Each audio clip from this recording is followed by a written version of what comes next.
तर हे बघा, भाजीचा रंग अगदी छान टिकून राहिलेला आहे आणि ही भाजी चवीला तर भारी लागतेच, शिवाय याच्या आरोग्याला देखील खूप चांगले फायदे आहेत.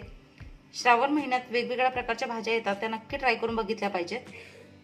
तर हे बघा, ही भाजी आणि ज्वारीची भाकरी याचं कॉम्बिनेशन खूप छान लागतं, नक्की ट्राय करून बघा. Praise the Lord, place food रेसिपीमध्ये आपणा सर्वांचं खूप मनापासून स्वागत.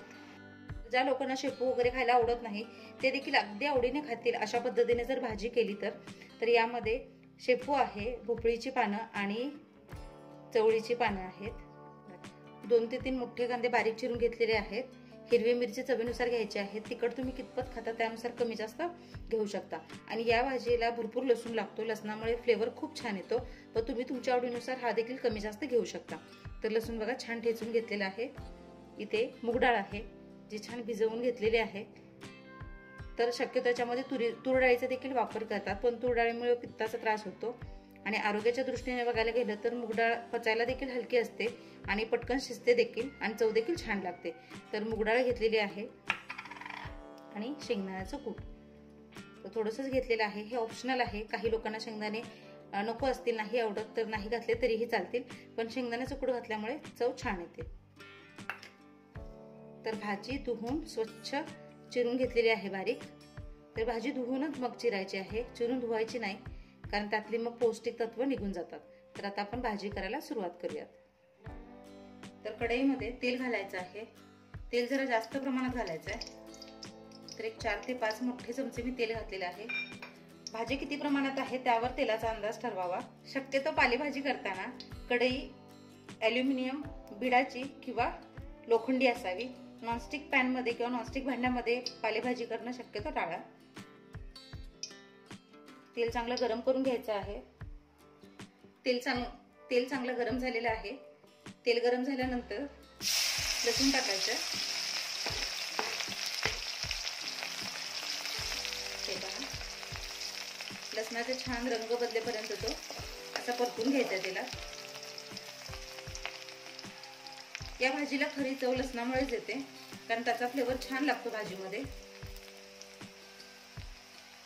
काही लोक लसूण कांदा टाळतात, तर तुम्ही याच्यामध्ये फक्त मिरची आणि डाळ घालून भाजी केली तरीही चालेल. लसूण हलकेसा परतलेला आहे. आता यामध्ये आपण मिरची टाकणार आहोत.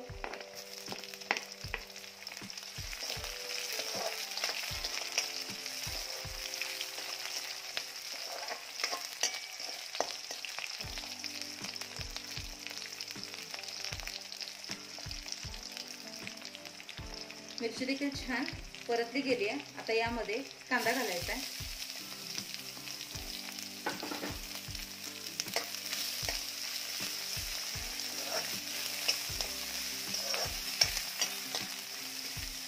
कांदा देखील छान असा रंग बदलेपर्यंत परतून घ्यायचा आहे, भाजून घ्यायचा आहे. मी माझ्या प्रत्येक व्हिडिओमध्ये सांगत असते की कांदा भाजताना थोडंसं मीठ टाकावं, त्यामुळे कांदा पटकन भाजला जातो.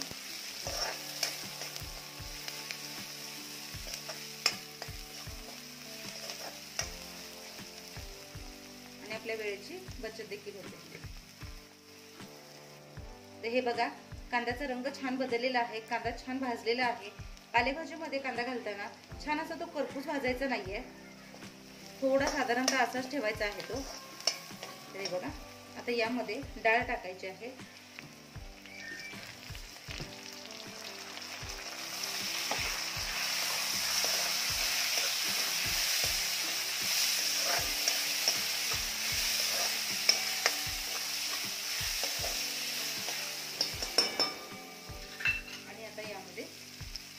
जी आपण भाजी घेतलेली आहे ती घालायची आहे.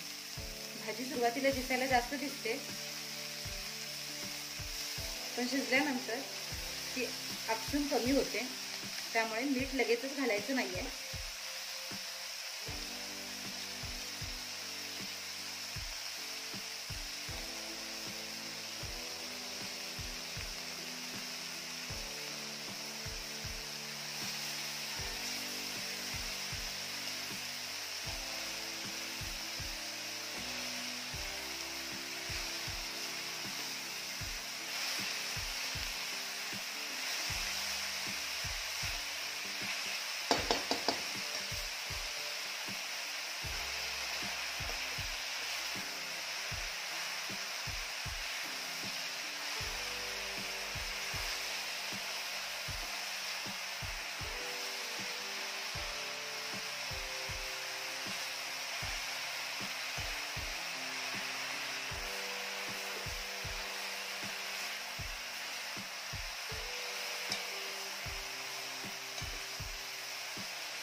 हे बघा, ज्यावेळेस आपण भाजी कढईमध्ये टाकली तेव्हा कढई भरून भाजी होती, पण जसं जसं याला पाणी सुटेल तसं याचा आकार कमी झालेला आहे, म्हणजे भाजी कमी झालेली आहे.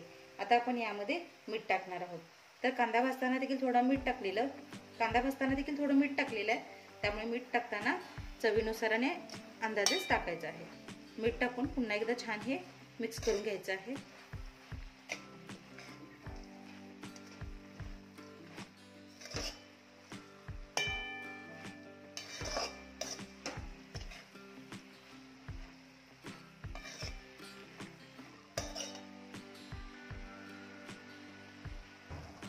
हे बघा, याच्यावर झाकण ठेवून अगदी 2 ते 3 मिनिटापर्यंत मध्यम आचेवर भाजी शिजवून घ्यायची आहे. भाजी न झाकता देखील छान प्रकारे शिजते, पण जर झाकून ठेवलं तर भाजी पटकन शिजते. तर हे बघा, 1-3 मिनिट झालेले आहेत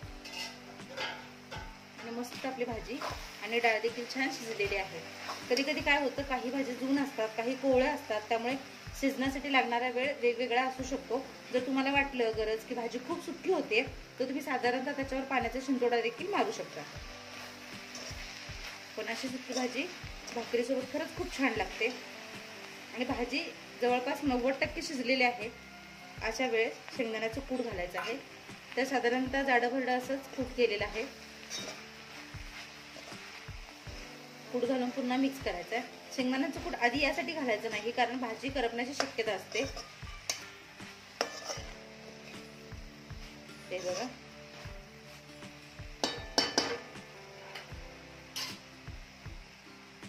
तर बघू शकता तुम्ही, भाजीचा रंग देखील छान टिकून राहिलेला आहे. आता पुन्हा काय करायचं, झाकून ठेवायचं आणि फक्त काही सेकंड ठेवायचं आहे, कारण जवळपास आपली भाजी झालेलीच आहे. फक्त एक वाफ काढून घ्यायची आहे, जेणेकरून शेंगदाण्याचं कूट छान सॉफ्ट झालं पाहिजे आणि भाजी मग आपली तयार होते. तर हे बघा, फक्त एक वाफ काढून घेतलेली आहे, म्हणजे अगदी अर्धा मिनिट ठेवलेलं आहे आणि आपली भाजी तयार झालेली आहे. तर ही भाजी शक्यतो ज्वारीच्या भाकरीसोबत खूप छान लागते. मिक्स पाल्याची भाजी म्हणजे आल्या पाल्याची भाजी आणि ज्वारीची भाकरी, तर याला शेपू भोपळीची भाजी असं देखील म्हणतात. हे बघा, गरमागरम भाजी आणि विशेष म्हणजे भाजीचा रंग देखील छान टिकून राहिलेला आहे. खूप पाणी घालून भाजी शिजवली किंवा खूप मोठ्या आचेवर भाजी शिजवली, भाजीचा रंग बदलतो आणि चवही बदलते. सांगितलेल्या पद्धतीने भाजी एकदा नक्की ट्राय करून बघा, तुम्हाला खूप आवडेल. आणि शेपूची भाजी न खाणारे देखील अगदी आवडीने खातील. तर अशा पद्धतीने शेपू भोपळ्याची म्हणजेच मिक्स पाल्याची भाजी तयार झालेली आहे. एकदा नक्की ट्राय करून बघा.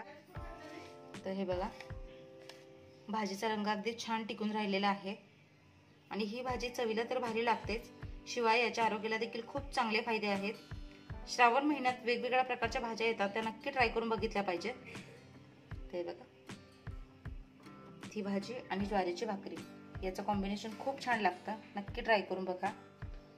आशा आहे तुम्हाला ही रेसिपी नक्की आवडली असेल. चॅनलवर नवीन असाल तर सबस्क्राईब करा, लाईक करा, शेअर करा आणि अशाच नवीन नवीन आणि पारंपरिक रेसिपीज बघण्यासाठी बेल आयकॉन देखील प्रेस करा. भेटूया अशाच एका नवीन आणि पारंपरिक रेसिपीसह. तोपर्यंत स्वस्त रहा, मस्त खा, रेसिपी ट्राय करा आणि माझे व्हिडिओ बघत राहा.